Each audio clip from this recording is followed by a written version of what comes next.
Hey guys, Professor Bill of Comic Book University, and this week's Spotlight on Story is going to be Spider-Woman, Volume 1 of the 6th volume of Spider-Woman. There's a huge numbering issue with the comic books, especially the big two, Marvel and DC. I think we're all just learning to deal with it. Anyway, so the 6th volume of Spider-Woman, which was which was published in January of 2016.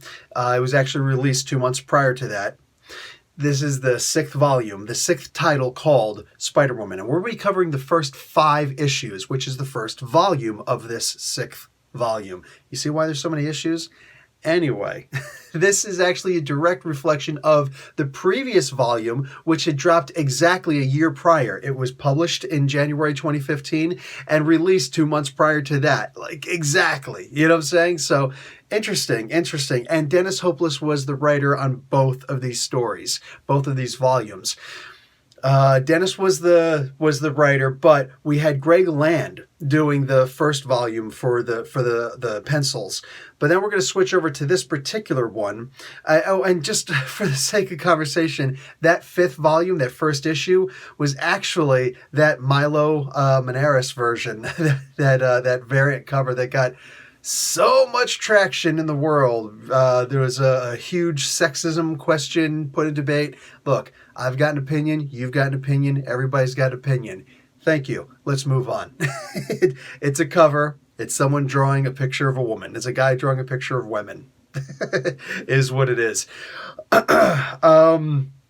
So this next volume that we're actually going to be discussing here is actually a direct reflection of that first volume. So that volume happened. This is actually where you're going to... the first issue is where you're actually going to have her dealing with certain subject matters. I think it's issue number 4. She quits the Avengers. She actually quits to Old Man Steve Rogers. Yes, that's when this happened. This was prior to the Secret War that had happened, Battleworld and all that good stuff. She quit, and then the very next issue, which was issue 5, that's where she takes up the brand new costume. And it's funny. I've actually got the you know what? I should have brought it out. I'm not going to play with it now. I've got both Marvel Legends 6-inch figures of those costumes because both of them, in my opinion, are iconic costumes. What we have though is she changes her costume in issue 5. And this is a volume 5 we're still talking about. So issue 5, she also meets up with Ben Urich. I'm sure she knows him, whatever, but she actually meets up with him and says, oh, you're that reporter guy, Ben Urich, right? They go and have a conversation. This turns into a situation where they meet up with the Porcupine. This is the second incarnation of Porcupine. The Alex Gentry is already dead long since then, and now we're actually dealing with Roger Gocking. So this is the new version. He appeared in an issue of the Sensational She-Hulk, and he actually explains where he got the costume from, how all that happened. He bought it off of the Hobgoblin. I think that's issue number 13 of Volume 6 of Spider-Woman. Regardless, there's so much history in these issues. So much history here. So eventually, by the time the issue 10 rolls around, that's the end of the series. It's not because it was canceled due to sales or anything like that. Oh no, they were fantastic stories. It ended because most of the stories had actually ended because that was the whole Secret War where everything died. It all ends with Iron Man and Captain America duking it out to the very end, the incursions and everything. In fact, in issue 10, she's actually approached by Black Widow, could you join up with us? You said you would come back if we ever needed you, just 6 issues prior. And she actually joins up with Black Widow in the Secret War comics. They both die. Don't worry, they get better because the universe kind of reboots. We're in the 8th incarnation of the universe now. So it's fantastic. What happens now is they come back, but she returns now in the same costume, the same new costume in issue 1 of volume 6. And they really just pick up right from there. Except this is 8 months later, and it turns out she's pregnant. Oh no, she's like that the whole conversation, ready to pop pregnant. All right? She's right there. So, anyway, at this point, This is where the story is going to begin, and let me first introduce the actual cast of characters. All right, we've got Dennis Hopeless is the writer on this. We've got Javier Rodriguez. He does the pencils and the colors on this first issue, this first couple of issues. But later on, Rachel Rosenberg. I'm sorry, please don't hate me for butchering your name. One of those two is probably right. Just forgive me for the other one. Anyway, she steps in and she does some colors on this stuff later, and wow. Anyway, Alvaro Lopez is doing the inking here all throughout, and VC's Travis Lanham is going to jump on the lettering. So we're going to move on from there. Oh, and this is the artists of this comic book also do the main covers. I've mentioned it many times over and over again. That's the way I want to see. The main covers should definitely be the main artists. The main cover artists should be the comic book artists. You want variant cover artists? Have fun. Do it. But anyway, so what we're going to see is that by she I mean Spider-Woman, Jessica Drew, is looking over this battle scene. The Porcupine is fighting against the Griffin and fighting against Ruby Tuesday, fighting against Shriek, fighting against a whole bunch of bad guys, and actually doing pretty good. And she's talking in his ear. She's standing on top of a car that is being driven, although it's parked, but going to be driven by Ben Urich. And Porcupine is on her side. She's guiding him. This is actually really fantastic because of what happened in Volume 5, where he's learning to be a good guy for once. And I feel like Porcupine should be a good guy. And he's got a really powerful suit, believe it or not. It just looks silly, but it's a very powerful suit. And you find out a whole bunch of great things about him, about the suit, about everything, and his desire to be a good guy and be a good father. This all comes into play. So, mind you, this is not just a story about motherhood. This is a story about fatherhood also. All right, even though motherhood is the main backdrop, yeah. So, as we're going on, she's barking in his ear. You think that they're like best friends, and they may very well be. But their battles, it's actually going pretty good. He winds up misstepping because she's talking his ear off. And he's getting confused. He is still new at this, and he winds up getting jumped a little bit, but he does okay in the end. He really does, and that's absolutely fantastic. I love seeing Porcupine get his up and coming. So she is 8 months pregnant, 9 months pregnant, about 8-9 months pregnant. So she can't get into battle. This would be a very, very bad thing if she did. So she's reminiscing. She's in her mind. She's talking to Carol and just hanging out and hey, all these crazy things that we've done and whatnot. And it's a beautiful story how we get there. Eventually, she goes up and Porcupine saved the day. And she's clapping for him. It's like, great job, fantastic job. And then we start to get to seeing the really brilliant art here, Javier Rodriguez. This gentleman, he has done art on Doctor Strange and the Sorcerer's Supreme. The art was actually one of the best things about that story. There were some good things about the story too, but this isn't about that book. It's about this title and the people involved in this. Javier can often be a hit or miss. I have noticed that my own misgivings of sometimes of his art is that I don't understand it, and that is 100% on me because maybe he's just trying to get some things done once in a while, but for the most part I see his art and I see the genius in it. And one of the things I have to comment on is that I feel that with his art, you're always going to go back to Jack Kirby, right? And Jack Kirby is more than just an artist. He's a creator. He's done so much that you can never take anything away from this guy, even if you tried. His staunchest critic is only going to wind up exemplifying what it means to have been a Jack Kirby. That being said, with everybody who had to use the overlays and basically, trace the body shapes of a Jack Kirby drawing onto their own characters way back in the Silver Age of Marvel Comics, There was one artist who never had to do that, and his name was Gene Colan, and I oftentimes relate him as being my favorite artist for the comic books. And there's very good reasons. He didn't do a whole lot of work that maybe many of us know. I mean, like, he did Tomb of Dracula, and he loved the idea of doing Tomb of Dracula. He didn't have the foresight and the vision that Jack Kirby had. So he's like, Tomb of Dracula? Yes, everybody's going to love Tomb of Dracula. And meanwhile, if there's a room of 100 people who are all comic book fans, how many people can actually tell me what happened in the first issue of Tomb of Dracula, or the second, or the fifth, right? I can, but how many people can really do that? So it's understood. Saying a lot of his work has been overshown, but if you look at his Daredevil run, wow, gorgeous work. Now, all that being said, the main reason why people like Gene Colan is because of his ability to show action in motion with his character. So you see Daredevil, you'll see like 6 different renditions of Daredevil all in one fluid motion, doing this crazy flip or something to that effect. You're going to see that here also, because I think if anybody is going to take up the mantle that Gene Colan had, it would have to be Javier Rodriguez.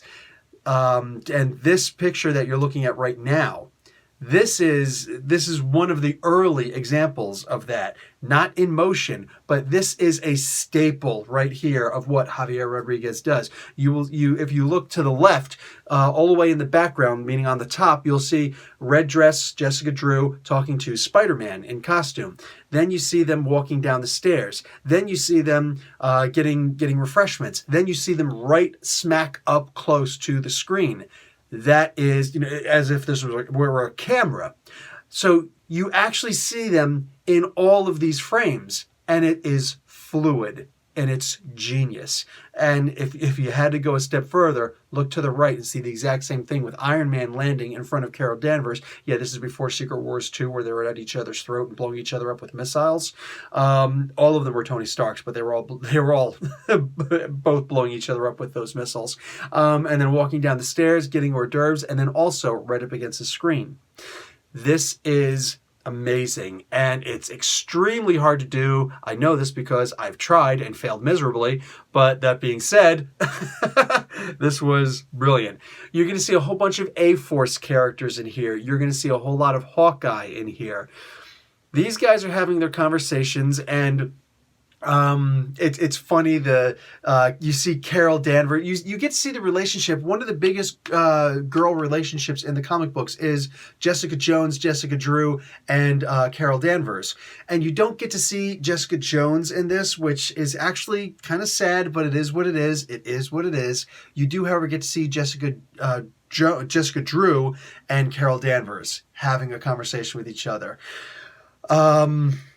You get to, not just a conversation, lots of conversations. You actually get to see and know that these two are girlfriends. They are best friends. They know each other. They could finish each other's sentences if they wanted to, but they're too busy. They'd rather hear the other person talk. And that's what I love about their relationships. You get to see Carol Danvers playing a trick on Tony. This may be one of the reasons why the Civil War II incident actually happened in the first place, because he winds up getting venom blasted because he goes and he asks a really dumb question. And I love how she pulls it off. Who's the baby? Who's the baby's dad? So she goads him into doing this, knowing he's going to be Tony Stark. And he walks up and instead he asks, "Hey, do you know who the dad is?" "Oh, you're an idiot and you deserve to be venom blasted." I love Tony Stark, but it's because I love to hate him. That being said, Captain Marvel is trying to convince Spider-Woman to go to this maternity ward that is, it's interstellar, okay? Captain Marvel Carol Danvers is in charge of Alpha Flight, which is the international Alpha Flight. They follow international protocol, law, and all that good stuff.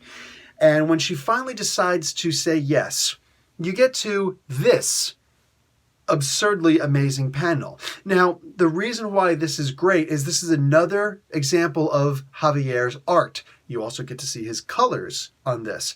Now, I want you to look at this and look how green is the huge backdrop here, this neon green. It's the color of the ice cream, it's the color of the cup, it's the color of the spoon, it's the color of the ice cream sign, it's the color of the the holographic screens that are being used. It's the color of both onomatopoeias that you see here, the Mizak and the button all the way in the bottom with the Alpha Flight glow and the whoosh of that little rainbow bridge opening up to the maternity ward. All of that. And it almost takes away from the idea that you can look all the way to the right and see that creature there, the medulla oblongata. I love that. There's a Waterboy reference in there, the Adam Sandler medulla oblongata, but medulla is not an oblongata. That was a joke earlier on. It was a really dumb joke, so dumb that I laughed. It's like a Liam Neeson kind of joke. God rest his soul in the Naked Gun franchise. So all of this green in there, but it's subdued. Why? Look at right in the middle on the bottom. The dominant color is the one time that this color is used, and that's this bright pink. This is crazy good. This is excellent coloring, and it shows the mastery of the palette that Javier Rodriguez has. It is something that should floor you. If you really look at it, and it's an art appreciation thing. That's really all that it is. This floored me with how good it was. So, and it only gets better as you go through the comic and you see all these amazing images. And you see that at one point, while she's sitting there waiting, some Skrulls enter and shoot dead the person who's the host, the secretary, whatever, the person taking these orders. So, to try and get these people to come in. Anyway, so Jessica Jones is sitting there and her baby is kicking. And these Skrulls are here and they're eating all these snacks. And it's really silly. There's just these two Skrulls in there and they're not aware. And meanwhile, there's I forget what the race of these people are called. I don't think they're actually Shi'ar. But there's a female, maybe the wife, it probably is the wife of Gladiator. So, Kid Gladiator, that's probably his mom. That's probably headcanon, but who knows? Maybe if I was actually kind of hoping that Dennis Hopeless would have had a conversation with me, or at least give me some insight into what he was doing with this comic. This is one of the questions I would have actually asked him, but he's clearly busy. Anyway, so her baby is kicking more, and she's finally she's thinking I'm not safe, and most importantly, my baby's not safe. Now, all of these women who are in here are pregnant, and they're all thinking, some of them actually have their kids with them, and they're all thinking they're not safe. And these Skrulls, they don't care because they're soldiers. What do they know? You know what I'm saying? Maybe they got kids back at home, but they're not here. So she's trying to send a message to Carol Danvers. Hey, guess what happened? Come and rescue us. But the message isn't going through. Turns out the Skrulls shut everything down. So there's no cell signal going out. So she's thinking, I've got to get to this main line over here on the nurse's desk, but I've got to get through the Skrulls in order to do that. So the Skrulls start getting more hostile, and literally for no reason. So she feigns, Jessica Jones feigns the baby being hurt, and then she does she calls it a mom yoga thing, a maternity yoga thing, but she just does a ninja flip, and she knocks out this one Skrull and grabs his gun and shoots the other Skrull. Just wow, all in one super fluid motion, and it's great, and everybody's looking like, whoa. So she goes over and she's trying to call up Jessica. Jessica's trying to call up Carol Danvers. And, she's like, wait, what's going on? Wait, you're doing what? No. Hold on. I'm coming there right now. So she flies with all sorts of haste and gets there as soon as she can to the entryway to get to this maternity ward. Meanwhile, there's more than just two Skrulls here. And they're going by and they're just killing people willy-nilly. And Jessica's freaked and all of the mothers are freaked, and they're all saying you can rescue us. You could be the one who saves us. Please do so. And she's like, dude, I'm just as pregnant as all of you, if not more. And she really is. So everybody's thinking, save me. But this is what Jessica says, and it's brilliant. She's not being disrespectful when she says this. She says, listen, I'm not risking my baby's life so that your babies will all be safe. It's not going to happen. We're all going to be involved in this or not. So the mothers suddenly realize what's going on and okay, we're in, let's do it. So more scrolls start coming in. And she's not cool with this because Carol's saying, like, it's going to take me a while to get there. It's like, okay, listen, we'll handle this for now. So the other scrolls that starts coming in, they're like, what's going on? Oh, I think that the other one's left to go get snacks. Like, what? Oh, yeah, they're really into, like, red fizzy drinks, the Cree drink or something like that. Whatever. Yeah, all over the place. So eventually that's just not enough. The scrolls are not happy with it. So Jessica and the others, they all attack and they kill these other, I think there's like 3 scrolls there, and just kill them all. So Carol Danvers calls up. It's like, hey, listen, here's the problem. The scrolls actually shut down everything. I can't get to you. She's like, okay, I don't see what the big deal is. If you can't get to me through the portal, if it's really sealed and you can't get to me, then get it open electronically. I can't. The only way I can do that is for somebody inside to do that, okay? So Jessica's like, well, then just fly here. Wherever our location is, fly here. She says, Jessica, I failed to tell you this because I didn't think you were actually going to, you didn't actually tell me you were going to go. I would have told you. You're actually in the middle of a black hole. Yeah. Wow. So there is absolutely no way that Carol Danvers can get there, or anybody is going to be able to get there to where she's at. Nobody's going to be able to handle a black hole. It's just, super intergalactic technology that's allowing this maternity ward to be in the black hole as a form of a safety mechanism. But obviously the Skrulls found a way in. Hey, they're shapeshifters, all right? Let it go. You remember the secret invasion? It's messed up. Anyway, the Skrulls do realize who Jessica Jones is. I mean, for crying out loud. If you remember, she was, the Skrull Queen took over her body. So they're like, oh my God, she's the Death Bringer, the Death Plague, or something like that. So they've got to try and find someone else who at this point, and by now we're on the 3rd book, they got to find somebody else. They know somebody else inside who can help out. This person, however, is all the way on the other side of the location, the other side of the hospital wing. So she's gonna pose dead to get inside, but actually it's somebody else is there as a doctor. She's using a shape changer to help her get there. Meanwhile, she's still got her venom blast, and she's all bow bow and take them all out. It's great. And and it's funny because she used to be a SHIELD agent and a SWORD agent. So as a former SHIELD agent, she's like, oh yeah, Nick Fury told me about, pickpocketing, when you're playing dead, when you're playing a corpse, and pickpocket the soldiers who come close to you when they have their guns, holstered. So boom, easy peasy. And like, it's great. She's giving, credit to Nick Fury in this regard. Fantastic. So, and yes, the original sin situation already happened, so he's already the unseen at this point. Yeah, a lot of comic book history in here, guys. So anyways, she goes down to get to this location, and she realizes it's basically a head in the jar. So it's like, dude, are you kidding me right now? So it's freaky. Every time she goes back, there's more bad news. Oh, by the way, the Skrulls are actually there to go and pick up their king. Wait, what? Yeah, there's this little 13-year-old Skrull boy, and he's locked off in this one ward.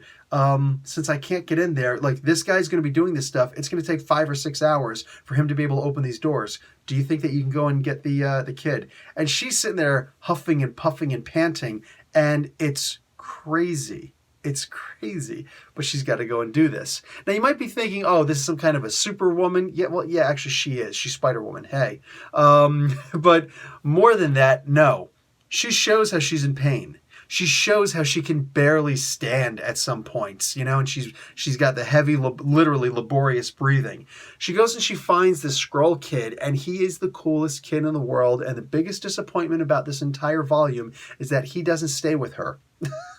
And I understand why, it's in the storyline, but yeah, like, this kid, he deserves his own book. Oh man, he deserves his own book.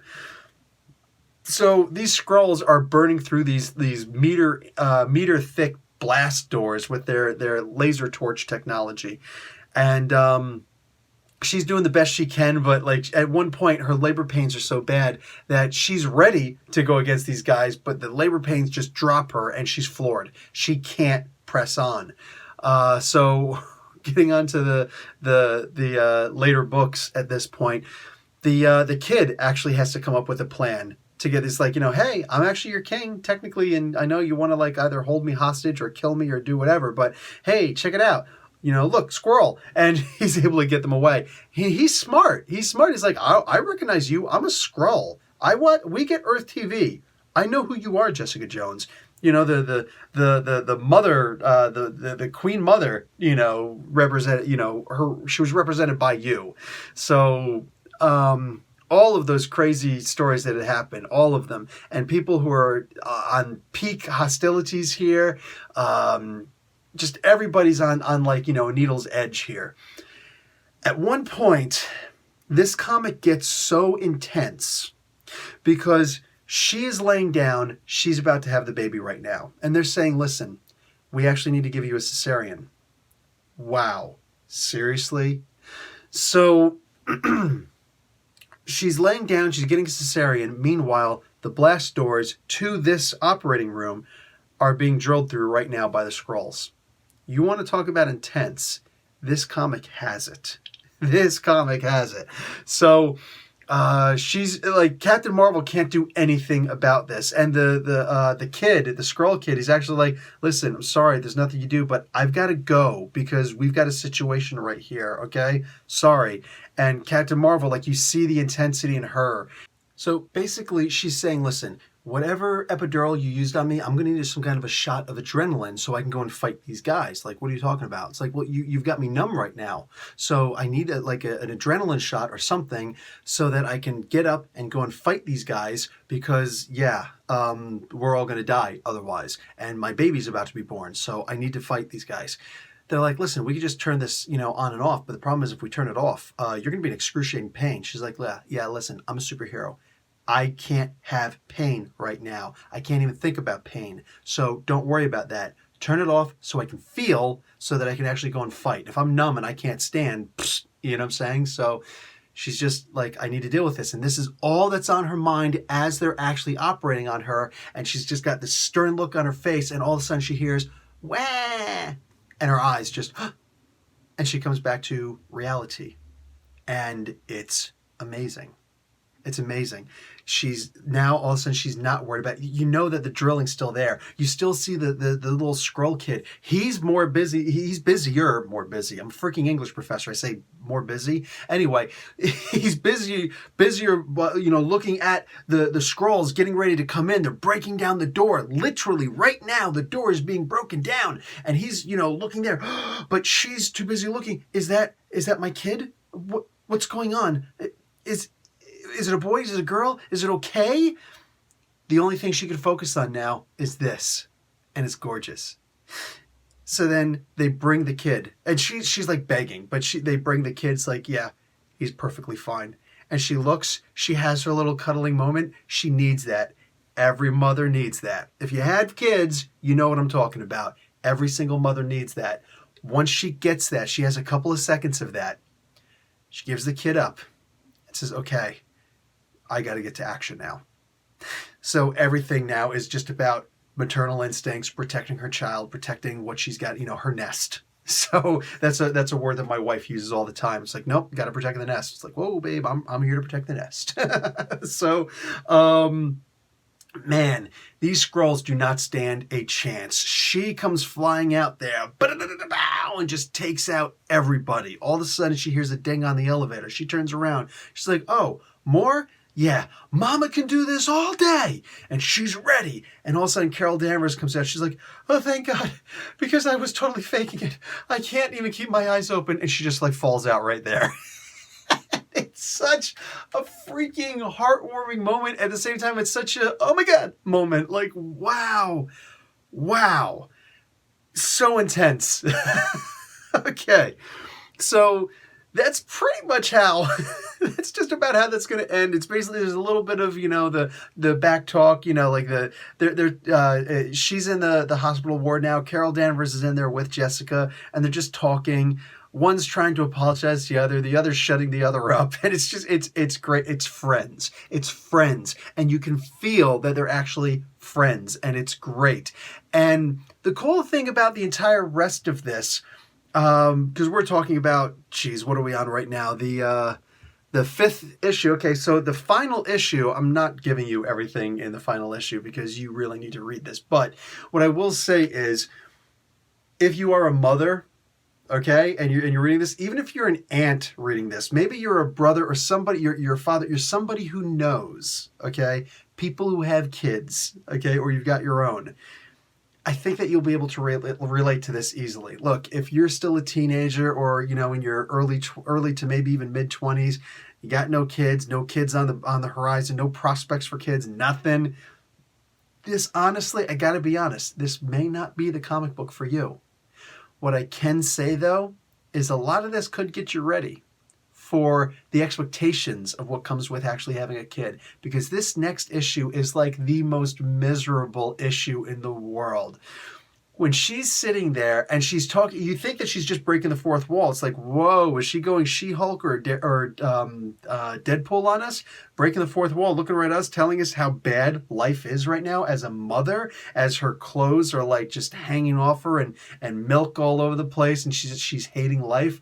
No, she's telling us how bad everything is, but then she says towards the end of that exposition, hey, no, the reality is, now I realize why I'm not supposed to say this to non-mothers or to non-parents. You know, I'm not supposed to be so fully truthful with non-parents. And then you see like Hellcat and She-Hulk looking at her like, and it's true. It's true. You know what I'm saying? There are days, look, there are people who are going to say, no, you can never say things like that, but you're fooling yourself. Okay. And my recommendation is go and check out Jordan Peterson's.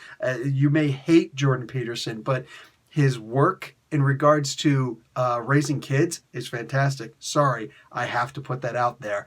Like I said, love him or hate him, learn to appreciate the good that's out there, even if it's for someone you don't like. Or maybe you just love him. But his conversations about kids are great. You can actually hate your kids. And this is something like it took a while for my wife to really come to grips with. Like sometimes you're just not getting that sleep. We both work. You know what I'm saying? And yet we both got to raise these kids. And there are times when you're not going to get that sleep. It's just not going to happen. And I'm a 6-year U.S. Army combat infantry veteran. And I'm used to getting if I get 6 hours of sleep, it's like, yes, it must be Sunday because we get an extra hour of sleep, you know, along those lines where it's like, oh, no, we don't get sleep today because we have night maneuvers. Sorry, get your tracers and no sleep. So, like, it gets bad sometimes, man, but it's not just sleep. And she mentions this. She's like, I used to be a full-time Avenger. I'm used to not having sleep. It's everything else. And it is. It really is. You know, and especially, here's the thing. She's a superhero because of her superpowers. She's a superhero because she was an Avenger. She's a superhero because of S.H.I.E.L.D., sword, and all the crazy things she goes and does for the world. She's also a superhero because she's a single mom. And there are a lot of references in here that really back that up. And it's beautiful. And this is not an insult at all when I say this. The idea that a guy wrote this is even more impressive to me, honestly.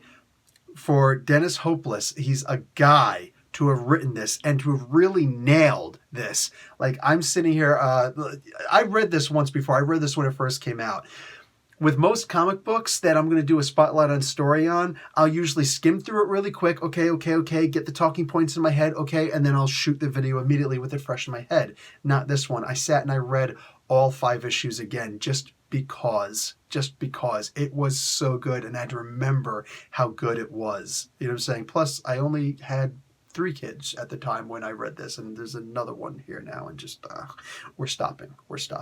Anyway, this was great. So I showed this to my wife, and she's like, "This is really good. And she's actually the one who mentioned it's a guy who wrote this. Yeah, actually, you're right. It is. That's odd, but he actually captured this like crazy. So impressive as all heck. I don't know what else I can say about this.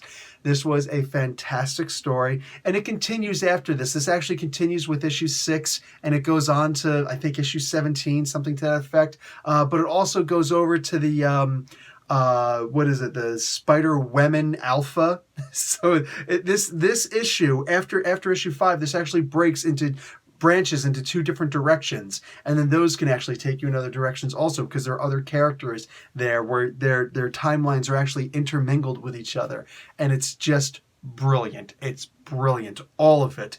So a lot of people, doing all of those, and they actually took what happened here for the most part, and they continued with it.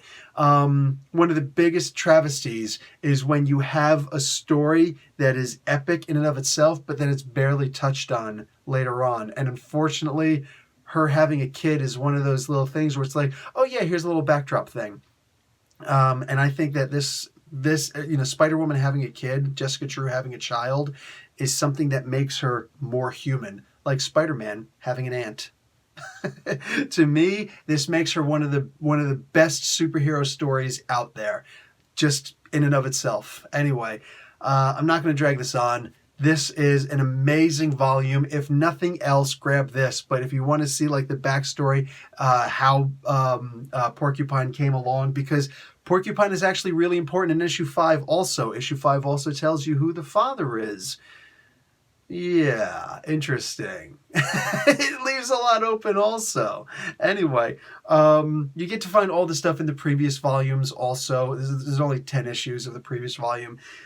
There's so much for you guys to check out with this absolutely amazing story. And I'm going to make a recommendation. Seriously, consider letting your mom read this, because she might be impressed. At the very least, issue 5, because it is one of those seminal books. As far as I'm concerned, Comic Book University, Professor Bill's disposition is that this issue is a seminal issue. Volume 6, issue 5. It is one of those classic issues that should forever be ingrained as a key issue. All right. Guys, you can go below and check out my links. It costs you nothing extra to purchase the books through my links, and you are actually helping out Comic Book University a lot by doing that. Everybody who has clicked the links, mind you, I can't see if you're buying something, if you're not buying something. I only get the revenue that comes in afterwards. I don't see what you buy. I don't see who's buying. So I'm just going to give a blanket thank you to everybody who has been clicking those links, who has been actually purchasing books through the Amazon link below, which you can get the books directly, or you can get them through Comixology, also through the exact same links. I try to make sure that I have good, solid links that do that. Anyway, and worst case scenario, visit your local comic book store, because, yeah. Anyway, that's it. I'm not going to drag this on any further. Guys, Professor Bill, Comic Book University, class dismissed.